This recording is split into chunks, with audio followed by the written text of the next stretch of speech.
강혜신의 오늘의 미국.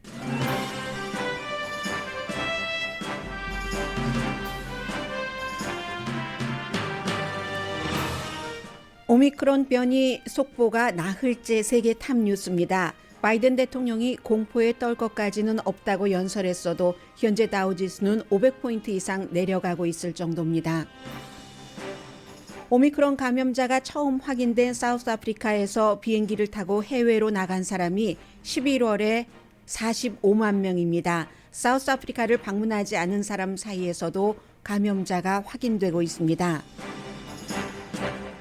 사이버 먼데이인 어제 소비자들의 쇼핑 수는 지난해보다 숫자로는 줄어들었지만 쇼핑 액수는 늘어났습니다. 지금 물건을 사고 나중에 물건 값을 내는 Buy Now, Pay Later 옵션이 지난 2년 사이 438%가 늘어났습니다. 10월 주택 계약은 지난 15년 사이 최고를 기록했습니다. 트럼프 전 대통령이 의사당 폭동 사건 전날과 당일 바이든 대통령 인준을 막기 위해 모인 자신들의 참모들이 모인 호텔 상황실에 백악관에서 직접 전화를 걸어 여러 지시를 했다고 가디언이 보도했습니다.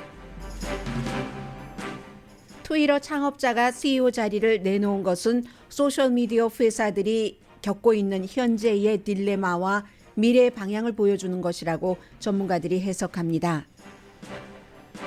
타이거 우즈가 올해 초 자동차 사고 이후 처음 인터뷰를 했습니다. 풀타임 투어 선수로 돌아올 수 없을 것이라는 슬픈 현실을 인정했습니다. 여러분 안녕하십니까? 오늘의 미국 강희애신입니다. 오늘도 미국의 뉴스는 all about 오미크론입니다.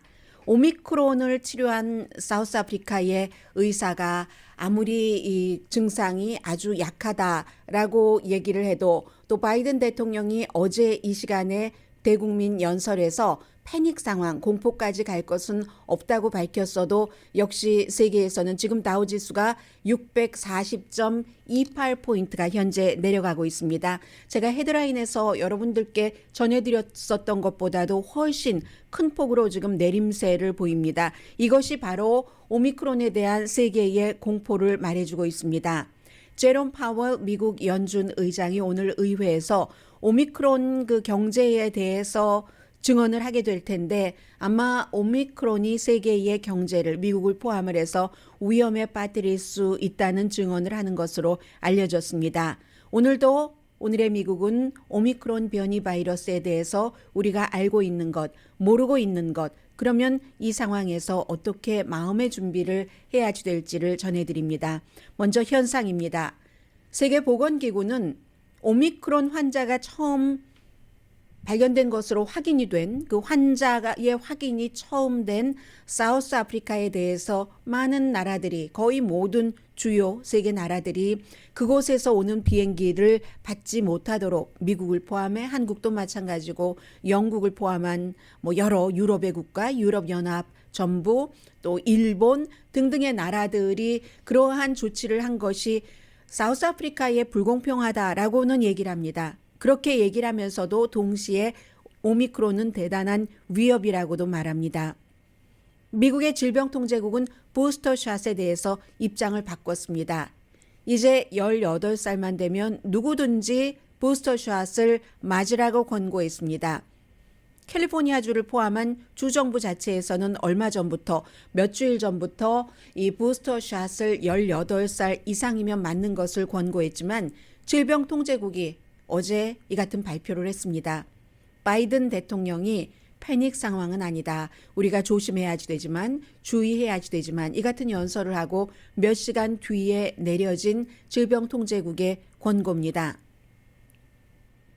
파이저 앤 바이오엔텍, 모더나 접종을 2번 다 받으신 분들은 접종 2번째 접종 6개월 이후에 18살 이상이면 누구나 부스터샷 접종을 하라고 했고 존슨앤존슨 경우는 한 번으로 끝나고 받은 지 2개월이 됐으면 부스터샷을 맞으라고 권고를 했습니다.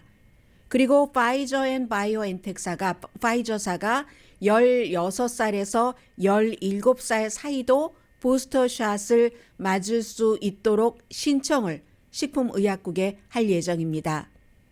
유럽은 다시 팬데믹 진앙지가 됐습니다.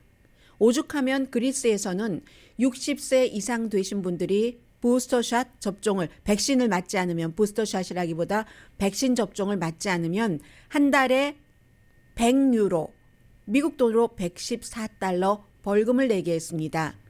이게 이제 1월 16일까지 기간을 주고 그 이후부터 벌금을 내게 한다는 건데 60세 이상 되신 분들이 이제 그 국가에서 주는 사회보장기금을 받으시는 게 그리스에서 한 달에 730유로입니다.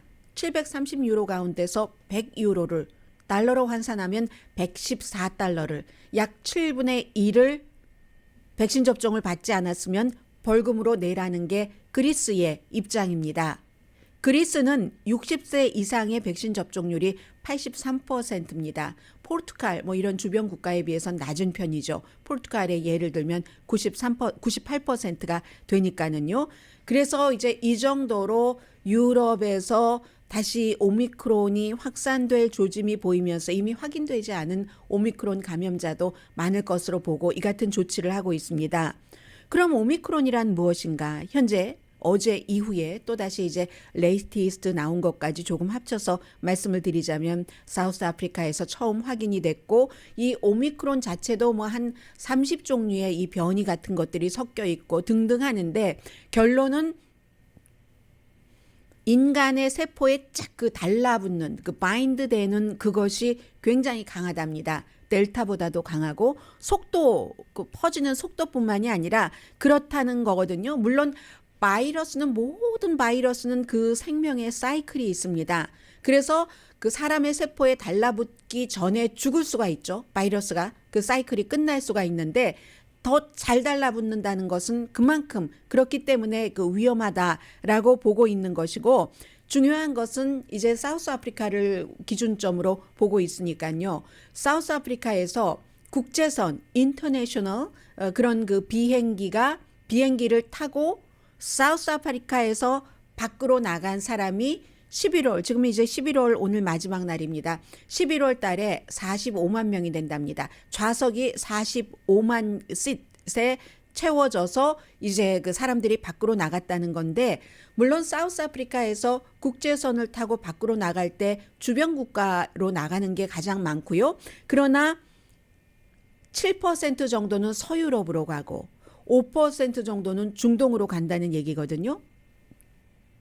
그러면 45만 명 가운데서 한 80%가 이제 주변 국가 이미 사우스 아프리카와 가까워서 이 오미크론이 퍼졌을 수도 있는 곳으로 간다 하지만 나머지 적어도 뭐 10% 훨씬 이상은 서유럽이나 중동 쪽으로 간다는 거고 해서 뭐 한 달에 한 뭐 7천 명 정도가 사우스 아프리카에서 출발해서 네덜란드로 간답니다. 그 여러 가지 그 두 국가의 여러 본드 이런 것들이 있는 거죠. 그리고 한 4천 명 정도는 뭐 파리라든가 그 독일로요. 이 프랑크푸르트 같은 데로 간다는 얘기거든요. 그러면 그 사람들이 그 아프리카 주변 국가뿐만이 아니라 서유럽으로 간 사람들이 그 사람들이 또 비행기를 타거나 아니면 다른 국가로 이동을 할 수도 있고 주변 커뮤니티에서 퍼뜨릴 수도 있다는 거죠.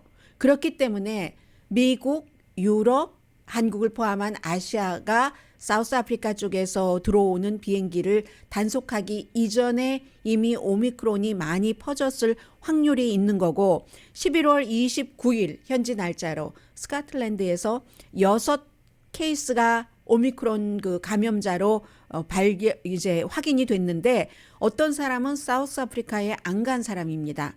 지금 캐나다만 하더라도 어제 나이지리아에 다녀온 사람이 이제 2개 케이스에 본인이 됐는데 사우스 아프리카 방문하지 않고도 주변 국가를 방문하지 않고도 이제는 이게 건너 퍼지는 것으로도 확인이 되고 있기 때문에 다우지수가 600포인트 이상 지금 내려가고 있는 겁니다.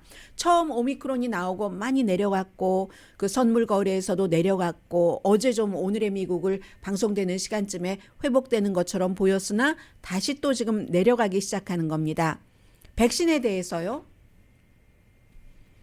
크게 변화는 없지만 지금 오늘 아침에 일부 뉴스에서는 헤드라인에서 백신의 무용론 이렇게까지 얘기하는데 그것은 헤드라인을 철저하게 잘못 뽑은 겁니다. 그 많은 매체에서 그렇게 전하고 있어요. 그런데 백신 이렇다 저렇다 지금 추정은 있지만 확인된 바는 없고요. 그렇지만 바이러스가 그 항체 백신 접종을 받아서 생긴 면역력을 피해갈 수 있습니다. 이건 오미크론도 그렇고 델타, 베타, 감마, 오리지널 그 바이러스 다 마찬가지로 그 항체를 피해갈 수 있는 것이 당연한 과학적인 증명입니다. 그러나 어떠한 바이러스라도 이 백신 면역력을 인위적으로 만들어진 그 면역력을 완전하게 뚫지 못합니다. 물론 자연적으로 만들어진 그 면역력을 완전하게 뚫지도 못하고요. 돌파 감염이라는 게 있습니다. 그러나 100% 돌파하지 못하는 거죠. 그런 의미에서 이 백신 맞으나 마나야 전혀 방어가 안 돼. 이 말은 말 자체가 말도 안 되는 말이라는 것 다시 말씀드립니다. 효력이 얼만큼 떨어지는가는 있지만 분명히 방어막 구실을 백신은 하고 있습니다. 그렇다면 지금 백신 접종을 지금 2번 다 받으신 분들 무엇을 조심해야 되는가? 어제 바이든 대통령이 이미 다 얘기를 했습니다. 그 가운데서 부스터샷 맞지 않으신 분들 이제는 질병통제국에서도 18살 이상이면 맞을 것을 권고를 했기 때문에 2번 접종 받고 파이저 앤 바이오엔텍 모더나 6개월 지나셨으면 여러분들 바로 이제 맞으시고요. 저희 라디오 서울 방송도 12월 3일에 아주 편안하게 여러분들 이 부스터샷 접종과 독감 예비 접종을 함께 해드리고 있습니다. 그러니까 저희 라디오 서울에 모더나도 되고요. 바이오엔텍 받으신 분들 또 그 존슨앤존슨 받으신 분들 모든 분들 한꺼번에 되니까 저희가 방송 시간에 자주 공지를 해드리고 있습니다. 그 프로그램 12월 3일이면 며칠 남지 않았어요. 오늘 11월 30일입니다. 활용하시면 되겠고요. 그리고 나서도 마스크 쓰셔야지 되고 거리 두기도 하셔야지 되고 겨울에 조금 춥기는 하지만 집 안이나 사무실에서 환풍 잘 해두시고요. 또 뭔가 컨디션이 좋지 않다 하고 느낌이 안 좋으시면 여러분들 요즘 약국 가면은 전부 테스트하는 기구 2번에 한 $20 정도 하는 것 사실 수 있습니다. 집에 사두시고 여러분뿐만이 아니라 가족분들도 하면은 마음이 편안해지잖아요. 음성 반응이 나온다면은 그런 것 하시기를 권합니다. 백신을 아직도 안 맞으신 분들 미국에 많이 있습니다. 그런 분들은 백신을 만약에 이 방송 듣고 계신 여러분께서 안 맞으셨다면 오미크론 바이러스는 바로 여러분을 굉장히 좋아합니다. 모기에 잘 물리는 사람이 있죠. 이 코로나 바이러스 오미크론도 백신 접종을 받지 않으신 여러분들을 찾아가는 것을 더 좋아합니다. 그러니까 안 맞으셨을 때는 어떻게 해야 되는지 생각을 하셔야지 되고요. 또 그 안 맞은 사람들이 많은 곳 그런 커뮤니티 안 맞은 사람들끼리 모여 있는 것 더 위험하다는 것 알 수 있습니다. 플로리다주의 마이애미 지금 또 병원 기록 새로운 기록 이 코로나 바이러스로 인해서 세우고 있다는 것 말씀드리고요. 해서 미국의 또 다른 델타와 같은 위협이 될 것인가 오미크론이 모르죠. 아직은 모릅니다. 적어도 2주일 정도는 있어야지 충분히 웬만한 그 데이터들이 나오기 때문에 모르는데 중요한 것은 바이러스는 언제나 그랬습니다. 인간의 행동에 따라서 강해질 수도 있고 인간이 그 바이러스를 코로나 바이러스를 막을 수도 있었습니다. 이게 지금까지 오미크론이 그리스 알파벳 15번째인데 시진핑의 시 때문에 14번째, 13번째 빼고 지금까지 오리지널 바이러스 이후에 처음부터 알파부터 12번까지 이 바이러스가 있었고 지금이 이제 13번째입니다. 알파벳으로는 그리스 알파벳으로는 15번째지만 13번째까지 오는 동안 변이 바이러스가 아주 강했던 것은 불과 한 서너 개 오미크론 아직 모르니까 한 3개 정도만 강했고 나머지는 이름도 알지 못하는 그런 바이러스였습니다. 원래 뉴욕이 시작이 된 그런 그 바이러스도 있었습니다. 그렇기 때문에 뉴욕에서는 이게 미리 아주 그 비상사태를 선포를 한 것이고요. 오미크론에 대해서. 그렇기 때문에 사람들의 행동이 막을 수 있다는 것. 사람들의 행동에 따라서 널리 퍼질 수 있다는 것. 이쯤 되면 여러분들께서 추수감사절 끝나고 또 오는 크리스마스 데이, 뉴 이어스 데이, 할러데이 플랜을 어떻게 세울 것인가 마음가짐을 가지셔야지 될 겁니다. 모든 걸 취소하시는 분들도 계시고요. 아니면 이제 테스트를 자주 하면서 모임은 예정대로 하겠다 하는 그런 게 있고, 그 사이에 이제 세계는 어제 바이든 대통령도 얘기를 했지만 공동으로 대응을 하는 거죠. 백신이 모자라는 국가에 백신이 많은 나라에서 기부도 하고 싼 값에 팔기도 하면서 같이 살자는 거죠. 미국과 사우스아프리카가 거리가 얼마나 멉니까? 그런데 사우스아프리카에서 발견된 오미크론 때문에 미국이 벌벌 떨고 있고 벌벌 떨어야지 되는 것이 현실입니다. 공포하지 말라고 하는데 제가 또 벌벌 떠네요라는 말씀을 드리고 말았네요. 그래서 크리스마스 부킹이 낮아진다고 하는데 이것도 이미 크리스마스를 위해서 비행기 예약을 해두신 분이 그럼 나는 비행기 예약 취소해야지 됩니까? 아직은 오늘 11월 30일 현재는 전문가들이 취소하지 마십시오라고 말씀드리는 전문가들이 더 많아 보입니다. 왜냐하면 오미크론이 사람의 행동에 따라서 그리고 아직 잘 모르니까 파악이 안 됐으니까 12월 25일쯤 해서 더 많이 델타처럼 퍼질지 아니면 미리 이번에는 조치를 취했으니까 그냥 이렇게 수그러들고 말지 알 수 없기 때문에 아직까지는 꼭 취소하지는 않으시는 게 더 낫겠다 하는 뭐 그런 것인 거고요. 44개국이 지금 아프리카 쪽에서 들어오는 비행기를 막은 상태이고요. 해서 미국도 어제 바이든 대통령이 그런 얘기를 했잖아요. 이렇게 그쪽에서 사우스 아프리카를 포함해서 뭐 8개국에서 오는 비행기를 막는 것은 우리가 시간을 벌기 위해서다. 앞으로 적어도 한 2주일 동안 철저하게 여러 가지를 점검을 하고, 그리고 또 하나가 있죠. 백신 접종을 받으셨고 부스터샷을 맞지 않으신 분들 또는 백신 접종을 받지 않으신 분들께 이번 기회에 그런 접종을 받으실 수 있게 하는 그런 것.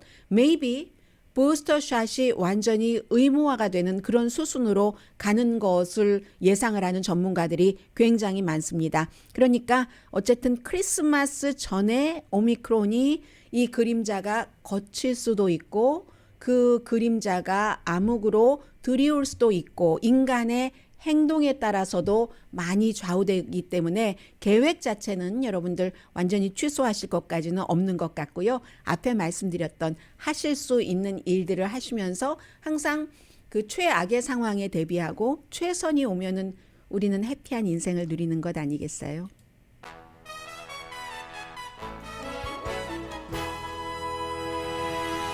네, 앞에 텔레비전이 있어서 가끔 제가 이제 시선이 올라가죠.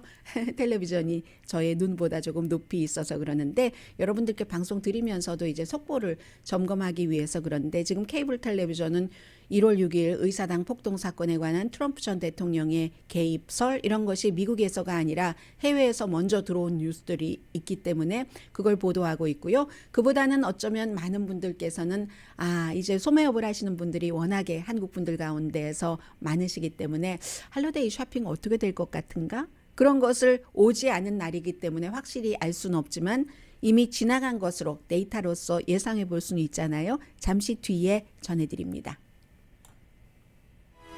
라디오 서울 방송 오늘의 미국 듣고 계십니다. 이 사이버 먼데이는 최고의 온라인 쇼핑하는 날이었었죠. 그런데 어제 사이버 먼데이 쇼핑이 예상을 했었던 것처럼 2020년 지난해보다는 조금 줄어들었습니다.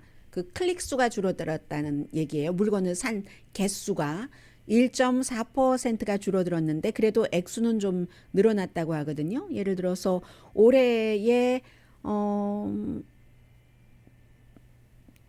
추수감사절부터 사이버 위크를 먼저 말씀드리면요. 사이버 위크 하면은 추수감사절 당일부터 사이버 먼데이까지를 얘기를 하는데 이게 이제 액수로 따지면 339억 달러 쇼핑을 하셨답니다. 온라인을 통해서. 이것도 1.4% 줄어들었네요. 개수도 줄어들었지만 클릭 수도 줄어들었지만 그런데 이제 클릭 숫자는 줄어들었지만 액수는 많이 늘어났다고 하거든요. 11.9%나 늘어났는데 이 액수 늘어난 것은 11월 1일부터 계산을 했습니다. 11월 1일부터 결국은 지금 최근까지 집계를 한 결과 1,098억 약 1,100억 달러 정도가 11월 1일부터 온라인으로 소비를 했다는 거거든요. 지난해 같은 기간에 비해서 11.9%가 늘어났답니다. 그러면 왜 그 온라인 쇼핑 날 그 개수 자체는 줄어들었나? 그런데 액수 자체는 늘었나? 액수 자체야 물건값이 올랐으니까 그럴 수 있을 테고, 개수 자체는 이제 공급망이 어째서 뭐가 물건이 모자랄 것이다 하니까 미리부터 사람들이 쇼핑을 한 겁니다. 그렇기 때문에 이 전체적인 액수도 11월 1일부터로 지금 계산을 한 거고요. 이제는 사람들이 그 쇼핑하는 게 온라인 쇼핑하는 것도 습관이 조금 바뀌는 거죠. 할러데이 당일, 할러데이에 극박해서 하는 게 아니라 미리미리 새로운 소매업에서의 새로운 노멀이 되고 있습니다. 아무튼 이 클릭 수가 줄어든 것은 지금 제가 말씀드린 그 자료가 아도브라는 그 회사 있잖아요. 그 회사가 발표를 한 건데, 같은 회사의 발표를 보는 게 굉장히 중요합니다. 아도브가 온라인으로 이렇게 사람들이 물건을 산 개수가 얼만큼이나 되지 하고 처음 조사를 트래킹을 하기 시작한 게 2012년입니다. 그런데 2012년에 시작해서 2021년 9년 만에 처음으로 클릭 숫자가 줄어들었답니다. 그럼에도 불구하고 11월 1일부터 12월 31일까지가 아주 그 소매 판매의 절정기라고 볼 수 있잖아요. 그때의 그 예상되는 액수는 2천억 달러 정도 해서 지난해보다 한 10% 정도 인상되지 않을까라고 예상을 한다는데, 그러니까 결론은 이 그 클릭 숫자가 줄어들기는 했어도 사이버 먼데이라는 것은 빅딜이죠. 왜냐하면 그 소비자의 행동이 어떻게 변하고 있는가를 볼 수 있는 그 바로미터라고 할까요? 할러데이 쇼핑에 대한. 그렇기 때문에 그런 것이고요. 굿뉴스와 배드뉴스가 같이 가는 겁니다. 그리고 지난해는 가만 생각을 해보세요. 올해는 푸드 트래픽이 늘어났었잖아요. 그 쇼핑할 때. 온라인 쇼핑 클릭 수는 줄어들었지만 액수는 늘어났다 하더라도, 그런데 직접 그 매장에 가서 사시는 분들은 늘어났기 때문에, 그런 것 때문에 매장에 가신 분들이 많으니까 온라인 쇼핑 숫자가 줄어들 수밖에 없고, 미리미리 쇼핑하신 분들도 많고 한다는 것 말씀을 드리고요. 그리고 또 뭐가 있나요? 네, Buy Now, Pay Later. 아마 언젠가부터 여러분들께서 그 쇼핑을 하는, 예를 들어서 무슨 클리어런스 센터라든가 그런 곳에 가면은 그냥 카드 만드세요. 이번에 페이 하지 않으셔도 돼요. 이런 것들이 많잖아요. 요즘 자동차도 그렇습니다. 리스할 때 리스를 계약을 10월 달에 했는데도 페이먼은 뭐 12월 뭐 10일부터 한다던가 이렇게 해주는 것이 많은데, 그게 2019년 11월부터 2021년 11월까지 그러니까 뭐 거의 팬데믹 시작되고 한창일 때, 지난해죠. 지난해 올해죠. 팬데믹 전이네요. 그 팬데믹이 막 시작됐을 그때 2019년 11월부터 2021년 11월 현재까지 Buy Now, Pay Later 이런 옵션을 쓰신 분들이 43%가 아니라요. 438%가 늘어났답니다. 리테일 드라이브라는 데서 조사한 건데, 이 리테일 드라이브라는 것은 CEO들에게 이제 딱 그 소매업 뭐 이런 추세 뉴스 같은 것을 전하는, 뉴스를 그 분석해서 전하는 그런 그 매체입니다. 이게 이제 쇼핑에서 새로운 추세라고 하는데, 역시 그 포인트, 배드 포인트가 같이 있습니다. 해서 앱도 많아요. 뭐 어펌이라는 그런 앱도 있고, 애프터페이, 뭐 클라나 뭐 이런 그 앱이 많이 있는데, 장기간으로 페이먼하게 하고 뭐 크레딧 카드 없이요 하게 하는 그런 겁니다. 그래서 이 비싼 물건을 살 때 이 같은 프로그램 많이 하고요. 또 이런 회사들은 크레딧을 어프로브 주기 전에 철저하게 그 점검을 하지 않기도 하거든요. 이 서비스를 시작하기 전에. 그런데 문제는 여기서 이제 배드 포인트가 나오는 겁니다. 처음에 크레딧이 조금 나쁘다 하더라도 뭐 쓸 수 있어요. 이런 것들을, 프로그램을. 그런데 쓰다 보면은 이 사용자의 말하자면은 Buy Now, Pay Later 프로그램, 이 앱이라든가 뭐 여러 가지를 통해서 사용자들의 3분의 2는 돈을 더 쓴다는 겁니다. 아무래도 그렇겠죠. 당장 내는 거 외상이잖아요. 외상, 철저한 외상. 이 외상을 하니까 돈을 더 쓰고, 그리고 이 같은 회사들은 크레딧 카드 회사와는 조금 다른 거예요. 처음에 규정이 좀 까다롭지 않고, 이 같은 회사들은 돈을 제때 냈어도 제때 냈다는 보고를 크레딧 뷰로에 바로바로 하지 않습니다.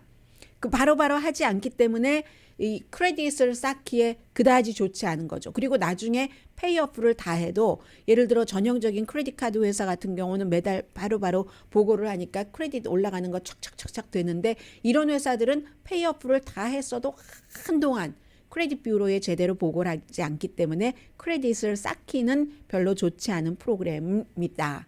결론은 선택의 폭은 넓어졌는데, 특히 이제 크레딧 점수가 낮으신 분들이라던가 이런 분들, 그리고 할러데이 때 마음의 평화는 되는데 앞서 말씀드린 돈을 더 쓰게 되고 크레딧을 쌓는데 별로 도움이 되지 않고 하는 단점은 있다는 거죠. 그렇기 때문에 이 세상에 이미 나와 있는 모든 프로그램은 모든 사람들에게 똑같이 좋고 똑같이 나쁠 수는 없습니다.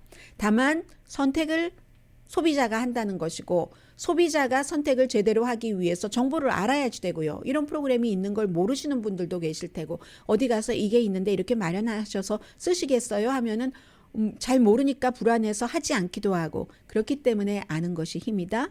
오늘의 미국은 여러분들께 아는 것이 힘이다 하는 것을 도와드리기 위해서 존속하는 프로그램입니다 라는 홍보 한마디 하고요. 그리고 이제 지금 오늘 미국에서 가장 지금 핫한 뉴스는 바로 이 뉴스입니다. 1월 6일 의사당 폭동 사건이 일어나기 몇 시간 전에, 또 그 전날 1월 5일의 저녁에 트럼프 전 대통령은 무엇을 했는가? 백악관 전화로. 그리고 트럼프 전 대통령 주변 사람들은 백악관 전화가 아닌, 말하자면 대포폰인 거예요. 페이드 카드 전화 프로그램. 돈 주고 사서 누군지 추적이 불가능한 그런 것으로 백악관과 어떠한 연락을 했느냐. 이 대포폰 같은 경우는 추적하기가 힘들잖아요. 그런데 백악관에서 대통령이 백악관 전화로 어디에 전화를 걸어서 어떤 얘기를 했는가, 이게 가디언이 추적을 한 겁니다. 그리고 그 대상자들은 가디언이 전부 인터뷰 요청을 했는데 인터뷰에 응하지 않고 있습니다. 워싱턴에 있는 윌라드 호텔, 오늘의 미국에서 여러 번 말씀드렸습니다. 1월 6일 그 전날 트럼프 전 대통령의 측근들이 그 호텔에 상황실을 마련하고 가 있었습니다. 수석 전략가 스티브 배넌을 포함해서, 루디 줄리아니를 포함해서. 변호사도 한두 명이 아니에요. 여러 명의 변호사 아닌 사람들과 백악관에서 트럼프 전 대통령이 연락을 주고받았다는 겁니다.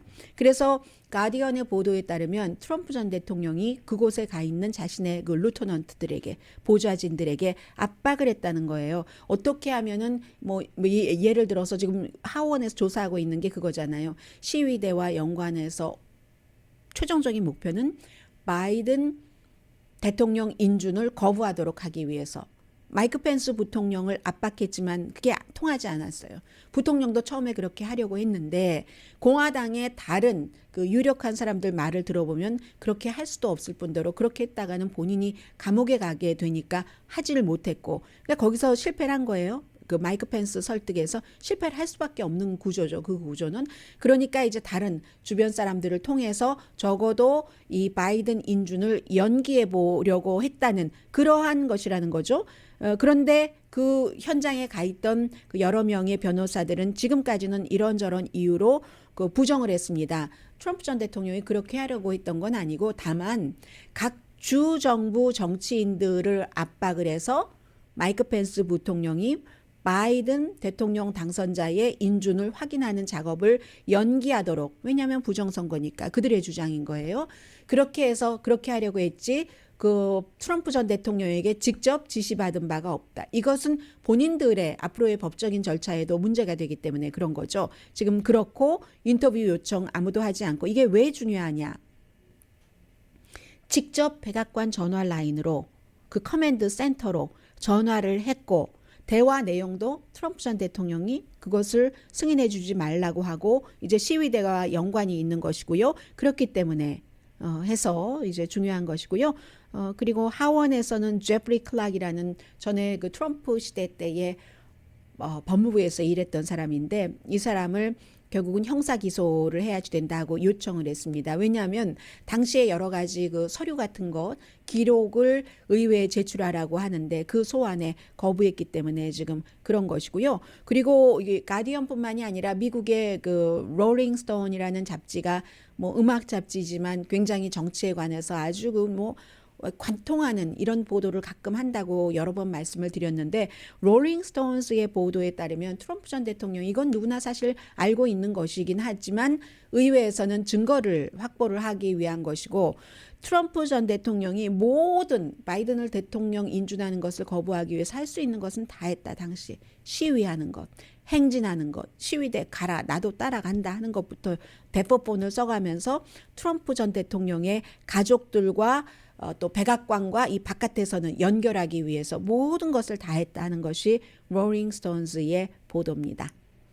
잠시 뒤에 주택값, 가솔린값 그리고 어제 잠깐 전해드렸는데 이 트위터를 창업한 사람이 그 자리에서 내려오는 것은 무엇을 의미하는가라는 것 전해드립니다.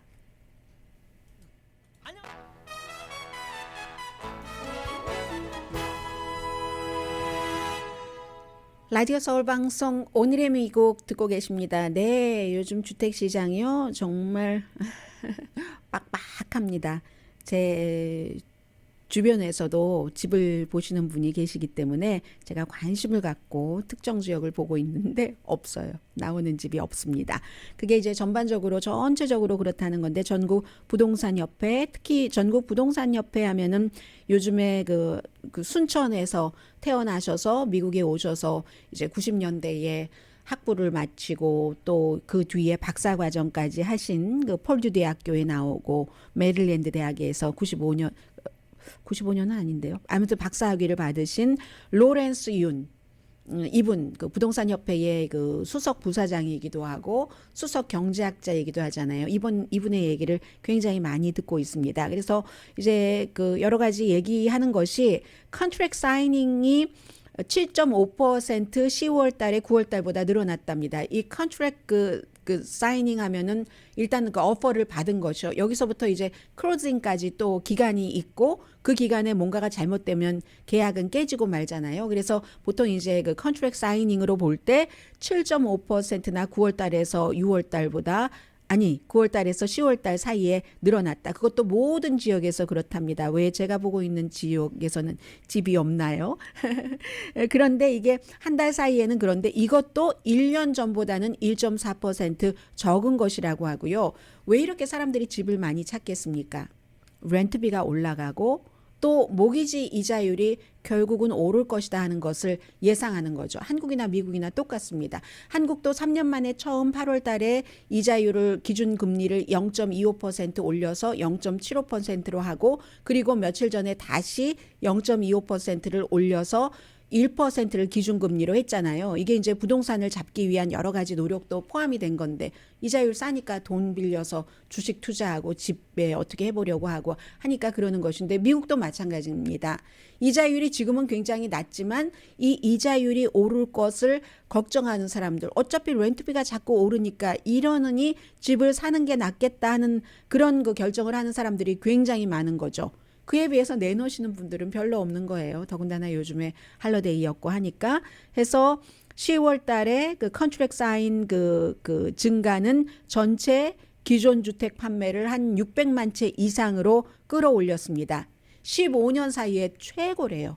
이 600만 채 이상 10월 달에 판 것이 주택값은 전망을 하자면 그 로렌스 윤 박사 얘기가 주택값이 오르긴 하는데 지금까지 굉장히 가파르게 올랐잖아요. 조금 지금보다는 천천히 오르고 뭐 이자율이 오르면은 이제 주택을 그 말하자면 수요가 조금 줄어들게 되겠죠. 아주 기본적인 내용입니다. 그런데 주택은 언제나 본인이 원할 때 적절한 집이 나오면은 사는 겁니다. 완전한 집이요? 없어요. 물 좋고 어디 좋고 예를 들어서 말씀드리면 제가 최근에 가까운 그 가족을 위해서 본 집 가운데 하나가 정말 전망도 너무 좋아요. 아래로 시립이 쫙 보이고 저 어떤 산에는 겨울에 눈이 보이고 그리고 오랜 동안 이 사람들이 다 그 업그레이드를 해놔서 집도 좋고 하는데 천정이 낮은 거예요. 그 천정이 낮아서 안 된다. 다 좋은데 값도 좋고 천정이 낮아서 안 된다는 거예요. 다른 집은 그럼 가면 천정은 높은데 다른 것들이 또 마이너스가 되겠죠. 그리고 천정이 낮으면 집이 또 따뜻한 장점은 있잖아요. 해서 아무튼 집은 요즘 없다고 하는데 모든 걸 다 충족시키는 집은 살 수가 없습니다. 돈이 많아도. 그 점 말씀드리고요. 가솔린에 대해서는 인플레이션을 감안한 가솔린 가격으로 봐야지 된다 하는 게 UC 버클리의 경제학자 그 시버린 번스타인 박사의 얘기입니다. 그냥 무조건 가솔린 값이 뭐 이만큼 올랐어라고 하지만 수입도 오르지 않았는가 해서 가솔린 값이 너무 많이 오른다라고 말하기만 하는 것은 불완전한 스토리라고 얘기를 합니다. 중간 가정의 수입 오름폭과 비교를 하면요. 가솔린 값은 지난 17년 동안의 평균보다도 낮다 하는 얘기를 하고 있거든요. 그래서 지금 저도 도표를 보고 있는데 2006년이랑 비슷해요. 비슷하거나 조금 높습니다. 그리고 뭐 2018년과 비슷하거나 인플레이션을 감안하면 그렇게 되거든요. 그래서 지금으로서는 무슨 가솔린 값 단 어떤 품목별로 높다 낮다 이렇게 얘기하는 것보다는 경제학자가 크게 볼 때는 소셜 프로그램 뭐 교육이라든가 교육을 받을 수 있는 옵션이라든가 일자리 기회에서 빈부 차이를 줄여야 된다는 겁니다. 가솔린 값이 갤런당 얼마가 올랐다고 완전히 공포 상태가 될 정도의 수입의 그 차이를 만들면 안 된다. 이게 이제 이분의 얘기고 인위적으로 가솔린 값 내리는 것은 나쁘다고 말합니다. 왜냐하면 그 기후 변화라든가 이런 전반적인 것을 다 생각을 해야지 되는데 인위적으로 많이 방출해서 가솔린 값을 내린다던가 하는 것이 아주 긍정적이진 않다 하는 얘기고요. 그리고 트위터 얘기 잠시 뒤에 말씀드려야지 되겠네요.